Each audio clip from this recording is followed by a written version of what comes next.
그 황보승은 네. 그 용병이 참 훌륭한 게 뭐냐면요. 군사들이 식사를 다 했는가 확인하고 전 병사가 다 잤는지 다 확인한 후에 군사를 생각하는 이 마음이 굉장히 그 강하고 그게 용병이 최고로.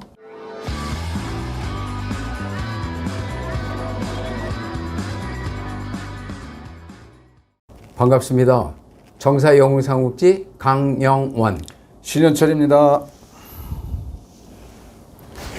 지난 8편에서는 네.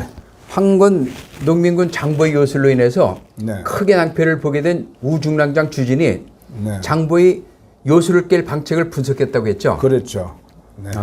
주진의 분석을 들은 유비가 안개를 거둘 수 있는 방법을 제시합니다. 네. 중랑장 말씀대로 한다면 네. 낮이 뜨거운 열기와 네. 저녁이 찬 공기가 서로 교합돼 가지고 그래서 네. 그 온도차가 생기기 때문에 네. 짙은 안개가 생겨 가지고 시야를 가리고 아. 그를 이용해서 네. 그 장보가 네. 그 요술을 갖다 부린다고 했죠. 네, 네. 그렇다고 그 열을 갖다 제거하는 방법을 찾으면 되는데 네. 네. 그 열은 불을 태움으로써 안개를 갖다 치울 수 있다고 봅니다. 아, 그러면서 네. 이제 그 열을 갖다 그 제거하기 위해서 우리 병사들이 네. 마른 집단을 갖다 한 달씩 준비해 가지고 상기슭에다 쌓아놓고 집단. 그렇죠. 네. 전투를 벌이다가 네. 적병이 이제 똑같이 전과 같이 우리 그 관군을 갖다 끌어들이기 위해서 이제 폐지해서 도망가겠죠. 네. 그러면 이제 산길으로 그들이 도망갔을 때 네. 병사들이 인간띠를 형성해서 네. 마른 집단을 계곡 입구까지 깔아놓고 거기서부터 이제 산봉우리 가까이에 이제 집단을 놓은 다음에 아. 병사들이 하나씩 해산을 하면 네. 마른 집단에 이제 불을 지펴가지고 그 불기운에 의해서 안개를 거치고 그렇게 네. 되면 시야가 밝게 될 거라고. 네. 그 인간띠라는 게 네. 우리 60, 70년대 연탄 날르던 그렇죠. 방식이네요. 그렇죠. 그 후 네. 불이 밝혀지면 네. 장각이 속임수가 드러나게 될 것이고요. 그렇죠. 이제 병사들에게는 장각이 아니라 장부입니다. 장보. 장부를 물리칠 전술이 나왔으니까 네. 두려워하지 말라고 이제 군사들에게 이제 용기를 불러일으키고 네. 이제 유비가 그래요. 제 자신이 네. 선봉이 돼서 장보의 영체에 있는 상계세계를 향해 먼저 공격해 들어가겠다고. 앞장서겠다 이거죠. 그렇죠. 작전이 완전히 정리된 후에 네. 이제 전투에 임하게 되면 네. 황건 농민군은 유비 선봉군을 갖다 맞아 이제 싸우는 척 이제 하겠죠. 네. 그러다 다시 산기슭으로 유비의 선봉군을 갖다 끌어들여요. 네. 근데 병법에서는 똑같은 전술을 두 번 사용하는 것은 금이라고 그랬죠. 그렇죠. 그건 네. 아주 안 좋은 거죠. 그렇죠. 관군은 똑같은 방법으로 관군을 계곡으로 유인하는 농민군의 하책을 갖다 일부러 속는 척하면서 계곡에 이르러서 계곡에서는 이제 똑같은 현상으로 또 그 장보가 요술을 부리겠죠. 그렇겠죠. 그 뜨거운 기운과 찬 기운이 바뀌는 그 현상으로 인해서 안개. 계곡에서 안개가 생기고 안개가 끼더니 갑자기 폭풍이 치고 모래바람이 치고 그러더니 그 시야를 갖다 빽하게 가린 상태에서 요괴가 막 튀어나온다고. 똑같은 이제 그거는 벌써 군사들에게 주지를 시켰기 때문에 이번엔 넘어가진 않아요. 그때 인간띠를 형성해서 하나씩 단을 갖다 전달해가지고 맨 끝에 올라간 그 병사에게 이제 집단이 전달되면 그 사람은 내려가고 그 다음 사람 전달되면 내려가게 다 이제 내려가게 하고 그 이제 마른 집단이 전부 다 이동된 다음에 이제 불을 집단에다 지펴요. 그러니까 계곡 전체가 환하게 밝혀지죠. 이제 안개가 거칩니다. 장보가 요술을 부려서 쫙 뿌렸던 요괴의 실체가 밝혀지는 순간이에요. 그 요괴가 뭐죠? 금방 말씀드릴게요. 그동안 관병들에게 공포심을 불러일으켰던 요괴의 실체는 집으로 만든 각종 인형하고 이상한 형태의 단순한 조형물이었었어요. 집으로 만든 사람 그렇죠. 형체. 뿌연 안개가 끼다 보니까 그게 실제 하늘에서 떨어지는데 인간 비슷한 유형을 취했으니까 다 놀랬죠.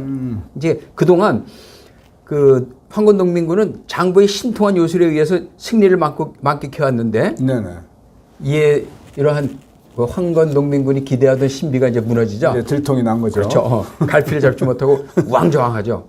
그러더니 그냥 진영이 붕괴되기 시작해요. 그러니까 장보와 이제 군사들은 산정을 따라서 형성된 길을 통해서 네. 불길을 피해 달아나기 시작합니다. 네. 이 그림을 한번 그려보면요. 이제 도망가는 거죠? 이제 그렇죠. 이렇게 산이 있으면 뭐 네. 이렇게 계곡이 이렇게 이제 아유, 계곡이 있잖아요. 아주 뭐 산도 멋있게 그렇습니까? 그리십니다. 그러면 여기까지 추격한 네. 우리 그 관군들이 네. 추격해가지고 여기서부터는 이 계곡 저기까지 해서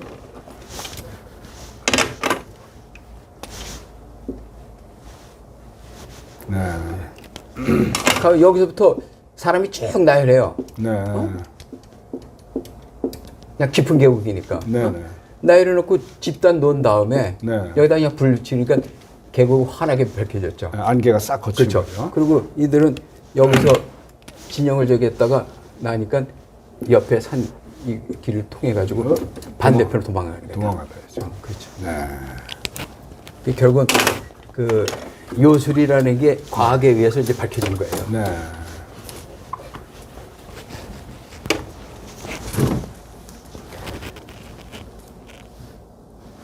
이제 산 밑으로 이제 피신해 가지고 네. 농민군을 갖다 이제 장부가 수습한 다음에 네. 황건 농민군들이 그 옆에 점령하고 있던 양성이 있어요. 양성으로 네. 달아나가지고 성문을 굳게 닫고 수성에 돌입해요. 네. 그러니까 이제 그 중랑장 주전하고 유비가 네. 장부를 갖다 양성까지 추격해가지고 네. 양성 해자에서 한 10여리 떨어진 벌판에다 이제 진체를 세우는데 해자가 뭐죠? 해자? 해자, 예. 네. 해자는 보면 통상 뭐 북쪽에다 산을 갖다 끼고 통상 이제 남쪽에 그 강을 끼는데 네. 이 강이 없는 경우도 있고 또 네. 강이 있더라도 그 거리가 한 100리 정도 되는 경우들이 많이 있고 그래요. 네, 네. 그러다 보니까 그 앞에 성 바로 앞에 네. 성 바로 앞에다가 그 고랑을 파요. 아. 고랑을 파가지고 한 10m 정도나 이렇게 되는 이제 고랑을 네. 파가지고 물을 갖다 가득 채워요. 네. 그래서 적병들이 인공강이네, 인공강. 그렇죠. 그래서 적병들이 네. 이 그 도랑을 네. 넘어오지 못하게 하죠. 그리고 네. 자기네들은 적교를 세워가지고 네. 가교를 세워서 그 자기네들이 오갈 때는 필요할 때만 그렇죠. 쓰고. 다리를 오르고 내리고 하는 이제 그 해자예요. 네. 그 해자 앞 이제 10리 네. 떨어진 벌판에다 이제 진체를 세우죠. 네. 그리고 이제 장보가 야간에 기습할 우려도 있죠. 네, 그렇죠. 이제 벌써 밤이 다 됐으니까 철저한 경계를 갖다 이제 지시하고요. 이제 그리고 이제 하룻밤을 지난 후에 네. 이튿날에 관군하고 농민군이 치열한 공방전을 그 펼치면서 일진일퇴를 했다 이제 벌여요. 그러고 있을 때 양쪽으로 도망친 황군 농민군 장군 파제를 갖다가 그 황보숭 장군이 추적했다 그랬죠. 네네. 결국 황보숭 장군이 그 뛰어난 용병으로 네. 소화 일대를 갖다 안정시키고 파제를 격파시켰어요. 네.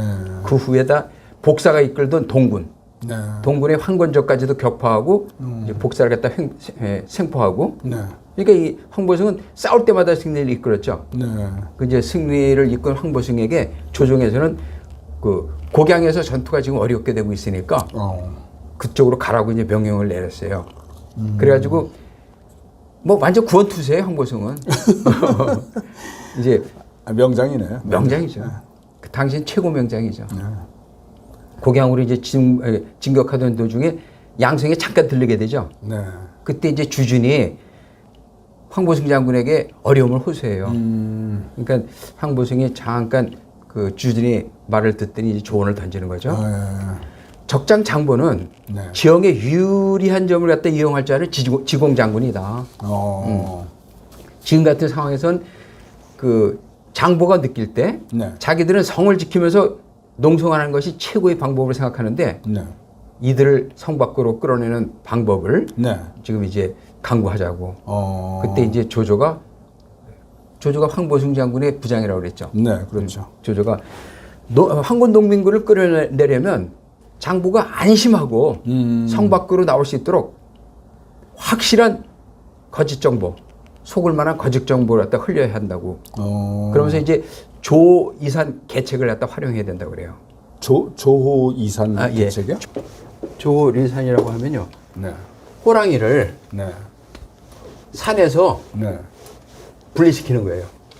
호랑이가 가장 힘이 셀 때가 어디죠? 산이에요. 산에 있을 때 그렇죠. 가장 그렇죠. 그 힘이 센 호랑이를 네. 산에서 분리시킨다 끌어내는 거, 이거야. 끌어내면 끌어낸다. 힘을 못 쓰죠. 바로 그 장보가 네. 그 양성 안에 틀어박혀 가지고 그 강한 지세를 이용해서 버티고 있으니까 네. 이 양보를 갖다가 성 밖으로 끌어내는 게 바로 조의상 계략이 될 수 있죠. 그렇게 해가지고 그런 뜻이군요. 끌어내는데 즉 실제적인 그 방법으로는 거짓 중보를 던지는데 어떻게 던지냐? 네. 그렇죠. 거룩에서 광군이 이제 싸우다가 네. 크게 패해가지고 네. 한시 조정에서는 전국에 있는 그 지방의 그 관군들 총집결해서 네. 거룩이 장각을 상대하러 거룩으로 총집결시키게 해야 된다고 그렇게 이제 명령했다고 이제 내리면 네. 장부는 그 자신이 안전하게 지키고 온 거에 있는 양성 밖으로 나와서 네. 결국은 양성을 그 포위하고 있는 네. 양성을 해자고요. 네. 했던 이 군사들도 결국은 빠져나가 이제 그 거록으로 출병해야 되겠죠. 그렇죠. 거록으로 가야 거록으로 출병하지만 네. 이걸 갖다 그대로 방치해가지고 할 수는 없으니까 일부 병력은 남겨둘 네. 것이라 이렇게 판단하는 거예요. 소수 그럼 병력은 그렇죠. 남기고. 그러면 병력이 뭐 반이 빠져나가든 3분의 1이 빠져나가든 관군은 어차피 병력의 수에서는 많지 않았었던 거니까 그렇죠. 빠져나가면 여기 소수의 소수 병력, 네. 소수 병력이 남았을 때 네. 이들을 완전히 제거하겠다는 이제 생각을 이제 하는 거죠. 네. 소수 병력을.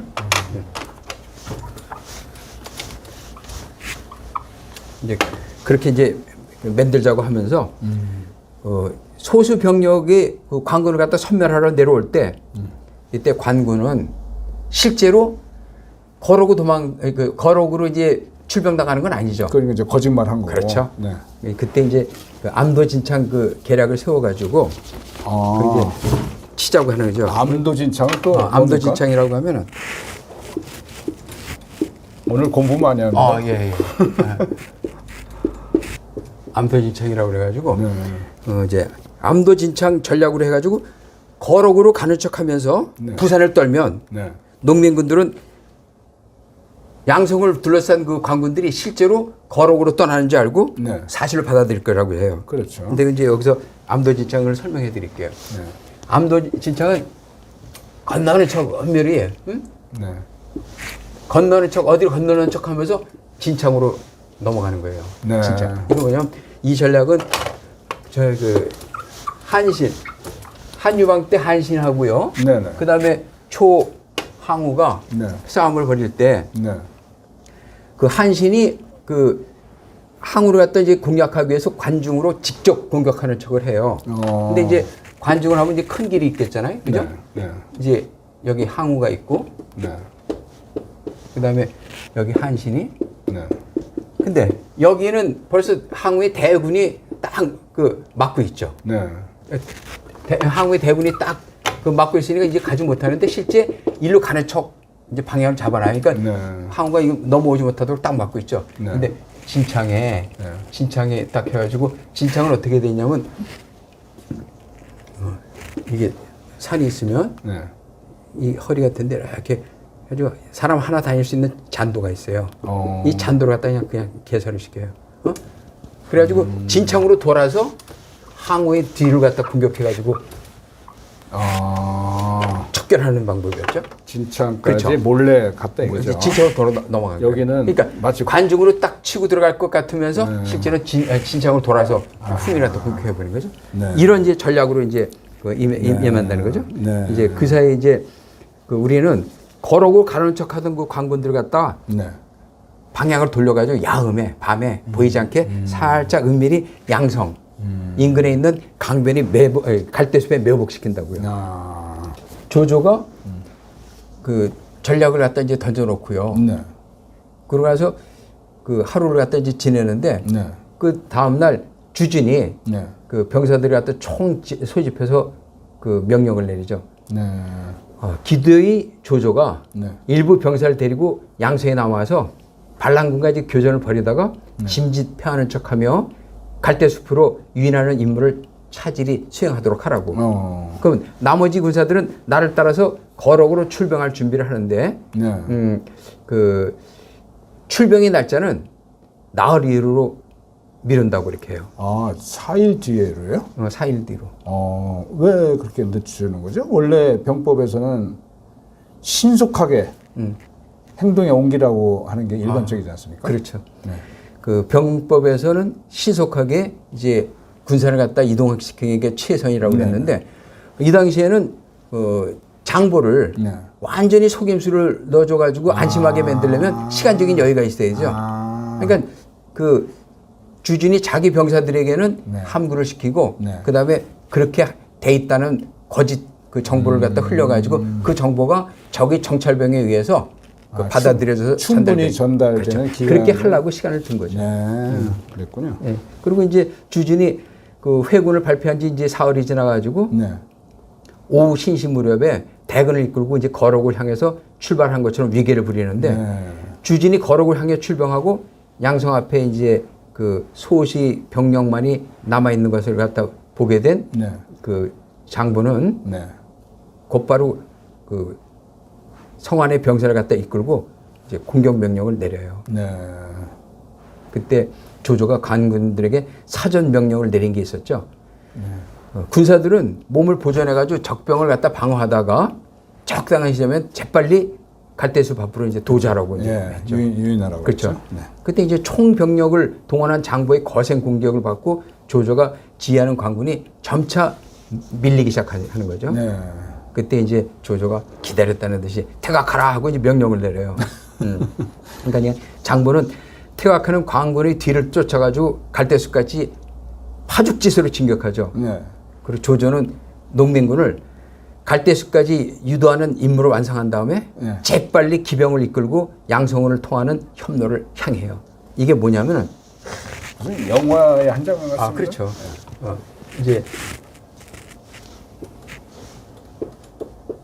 양성, 이제 여기 해자 이렇게 이제 있었고, 이제 여기 있던 군사들이 이제 빠져나갔어요. 근데 나가다 보면 양성이 좀 먼 저기에 일로 이제 빠져나가겠죠. 그래서 강변 있는 쪽에 이제 병들 이제 숨겨놓고 이제 아침에 장보가 병사를 이끌고 쳐 들어와서 조조 일부의 조조 군사를 공격하니까 이들이 패해서 도망가는 척에 이제 도망가죠. 이제 그 장보는 쫓아왔어요. 그렇죠. 그래서 이쪽에서 몰아놓고 우리 관군들이 숨어있던 복병이 나오게 한 다음에 곧바로 조조는 말을 타고 다시 이 계곡 쪽 있잖아요. 양성에서 그 걸어 나가는 길, 이 산 쪽에 야산, 야생의 길목을 갖다 막아버리는 거예요. 이제 여기서 이제 몰살시키겠다는 거죠. 이들이 다시 일로 돌아가지 못하게 하려고. 도간에 든 쥐. 도간에 든 쥐를 갖다 이제 하는 거죠. 그래가지고 여기 갖다 막아버려요. 이 길목을 막으면 여기가 암만 대군이라도 한꺼번에 그 좁은 골목을 들어갈 수는 없죠. 그렇죠. 딱 막아버리고 여기서 이제 그 공략을 해버리니까. 그러니까 얘네들은 이 야생을 갖다 넘어갈 수 없어요. 그러니까 그냥 도주에 거듭해가지고 여기서 돌아서 딴 데로 이제 도망가 버리죠. 그래가지고 성에서 한 40열이 떨어진 그 험산에 이제 당도해요. 그래가지고 또 이제 지역의 이점을 갖다가 살릴 수 있는 요지를 갖다 찾아가지고 영체를 세우고 농민을 이제 수습합니다. 그 한때 8, 9만에 이르던 그 전사가 2, 3만으로 급격히 줄어드니까 그렇죠. 장보는 뭐 완전히 낙심하게 됐죠. 이때부터도 험한 산에 군영을 세우고 그 방어로 국면을 갖다 전환시키자고 생각해요. 근데 이렇게 양성에서 치열한 전투가 벌어지고 있을 때 동탁이요. 동탁. 노식 장군을 몰아내고 뇌물로 그 중량장한테 장갑가의 전투에서 대패하고 판매한 당해요. 그리고 중원 지역에 이제 황군 농민군을 진압한 황보승이 동탁의 후임으로 임명돼가지고 복양으로 이제 조정해서 불러들이죠. 이제 황보승이 황군 농민군이 그 본거지 거럭 곡양에 도착했을 때는 네. 황군 농민군 수장 그 장각이 병환으로 죽었고 오. 예, 그 동생 장량이 황건족을 이끌게 되었는데 네. 사실 자기 형 장각에 비하면 장량이라면 그 비중이 굉장히 약겠죠. 그렇겠죠. 농민군이 사기에 크게 저하돼요. 그때 이제 황보승은 이제 군용을 세우고 좀 우습게 보이죠. 뭐 그 농민군들이 사기도 뚝 떨어져 있고. 그러니까 이제 그 자기들이 그 수하 부하들을 갖다 피로를 갖다 덜게 하려고 네. 이제 푹 쉬게 해요. 근데 그 황보승은 네. 그 용병이 참 훌륭한 게 뭐냐면요. 군사들을 엄청나게 아낀 사람이에요. 아, 그래요? 그래가지고 그 전투가 일어날 때 그 군용을 세우면 네. 군사들이 식사를 다 했는가 확인하고 그리고 전 식사 그 군사들이 식사가 다 끝난 후에 네. 자신이 그때 밥을 먹고 어. 그리고 취침에 들어가면 네. 전 병사가 다 잤는지 다 확인한 후에 완전히 잠든 거 알고야 나서야 자기가 잠을 잘 정도로 군사를 생각하는 이 마음이 굉장히 그 강하고 그게 용병이 최고로 네. 그 수하의 병사들은 황보승을 위해서 목숨을 바칠 정도의 그 각오를 갖는 그런 정도가 있었어요. 그렇겠네요. 그렇죠. 네. 그래 일찍 취침에 들도록 배려했는데 그날 새벽 축시쯤 돼가지고 네. 축시라면 그 3시, 1시에서 3시 사이죠. 1시에서 주로 그냥 가장 사람들이 잠에 취해가지고 네. 할 시간. 네. 그때 황보승이 허점을 갖다 누려가지고 기병 수백을 이끌고 황보승이 군막을 갖다 난입해가지고 영찬을 휘저어요. 군막에 불을 지르고 군막으로 에서 뛰쳐나온 관군들 연막 주설해. 그러니까 황보승이 깜짝 놀라죠. 긴급히 이제 경계병을 수습해가지고 군막에 불을 끄게 하고 장량이 기병을 막기 위해서 직접 말에 올라타가지고 몇몇 기병과 함께 이제 장량에 돌진해요. 네. 이제 그 시간에 그 관군의 기병들이 경무장을 갖추고 나서 이제 농민군을 향해서 이제 돌격하고 네. 그러니까 장량은 기습 목표를 달성했죠. 네, 그러네요. 그러니까 이제 곡양성으로 이제 돌아가죠. 네. 이제 황보승이 장량이 회군한 후에 이제 스스로 자책을 해요. 아, 인간사에서는 어느 하나도 경시할 수 있는 것이 없구나. 용병에 있어서 가장 경계할 것이 교병계라고 하더니 내가 스스로 당했도다. 아무리 하찮은 상대라도 상대방에 대한 경외심을 버리고 응대를 하면 반드시 그에 대한 대가를 받게 되는구나. 네. 아, 세상에서 가장 무서운 싸움은 바로 나 자신과의 싸움이다. 벌써 이제 그렇죠. 네. 명장이죠.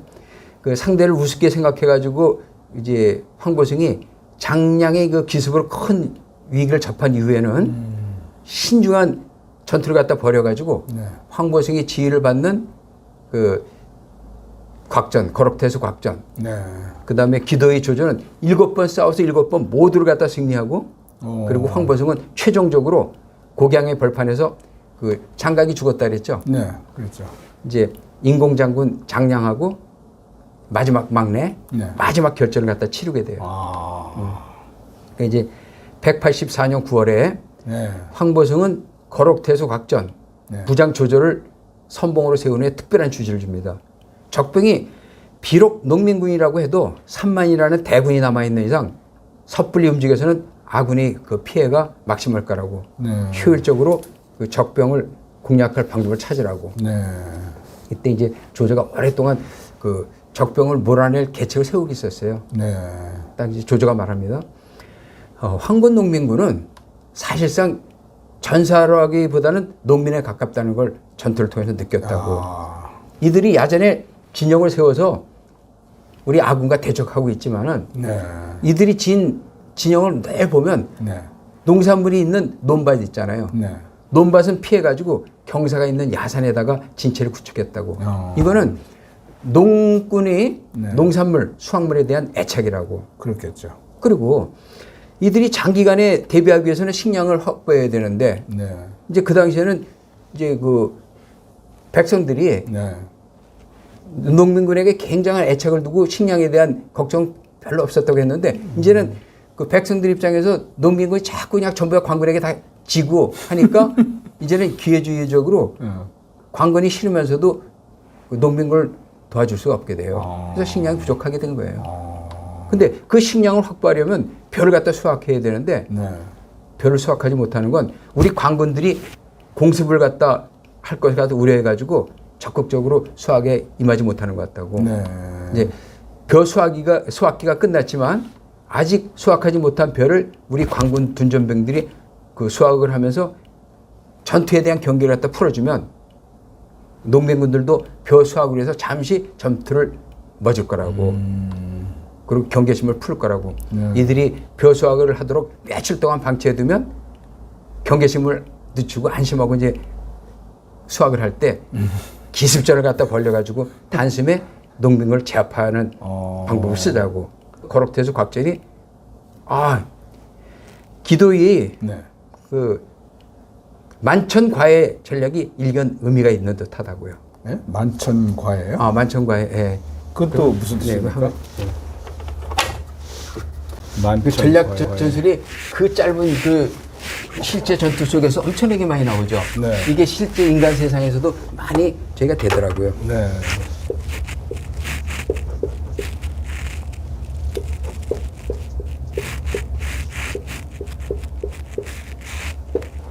만천.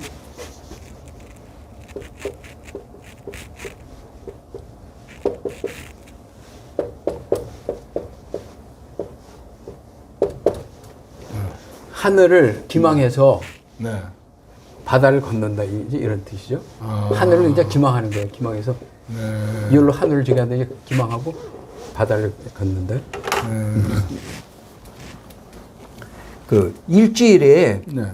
기간을 갖다가 그 휴전 상태로 유지하면은 네. 결국은 그 이들이 그 상태에서 똑같은 상태로 전쟁 없이 계속 시간이 흘러다 보니까 네. 긴장이 풀어지게 되겠죠. 그렇죠. 느슨해지죠. 그렇죠. 그 긴장이 풀어 있을 때를 갖다가 확인해 가지고 10월 1일 날 기습전으로 그 농민군을 갖다 제압하자고 동의를 해요. 네. 그러니까 이제 황보성이 이제 딱 그 병사들에게 긴급 명령을 내리죠. 네. 일주일 후에 10월 1일 저기 곽전은 일진을 이끌고 네. 벼 수확을 하는 척하다가 벼 수확을 하는 농민군을 갖다 기습 공격해서 적살시키고 네. 그리고 조조는 이진을 이끌고 그 황군 농민군이 본진을 기습해서 포위해가지고 공격하라고 이제 관군들이 이제 그 조조가 그 영을 둘러싼 후에는 장량의 군막을 향해서 불화살을 갖다 날리면 군막이 불바다가 되겠죠. 네, 그렇죠. 그때 이제 조조가 기병을 이끌고 장량의 군영 안으로 돌진하겠다고. 그럼 보병들이 그 다음에 일제히 군영 안에 들어와서 횃불을 던져서 타지 않은 군막을 불태우면 결국은 적병들은 뭐 화상을 입든 뭐든 저기 될 거 아니에요? 네. 그리고 뛰쳐나오는 적병을 갖다 인정사정 보지 말고 주사라라고. 그러니까 이제 그 사실 장량은 만천과의 전략에 빠져가지고 특별한 대비를 하지 않고 경계심을 풀고 있었죠. 네. 그때 그 장량이 기습을 당하니까 불이 나게 이제 말에 올라타가지고 농민군들한테 수습해가지고 관군을 대적하게 해요. 네.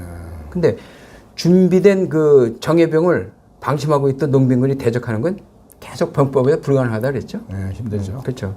네. 선봉장 조조와 곽전이 불바다가 된 장량의 군영에서 혈전을 벌이고 있을 때 후방에서 군영을 지키고 있던 그 황보승이 최소의 병력만 군영에 남겨놓고 그냥 그대로 모든 병력을 총동원해서 장량의 군영으로 돌진해 나가죠. 묘시부터 시작된 전투는 전투라기보다는 관군이 일반적인 척사로 볼 정도로 일반적인 전투였어요. 네. 관군은 농민군을 갖다 사정없이 주살하면서도 주살하면서도 힘이 빠져요. 농민군을 베고 또 베도 농민군은 끝없이 쏟아져 나오고 신시가 되어서야 이제 전투가 끝나는데 전장에는 거의 2만에 이르는 농민군이 시체로 산을 갖다 이릅니다. 황보승은 장량을 생포해요. 그래서 이제 수급을 베가지고 효수하고 그다음에 이미 죽은 장갑 무덤을 파헤쳐가지고 시신을 육시하죠.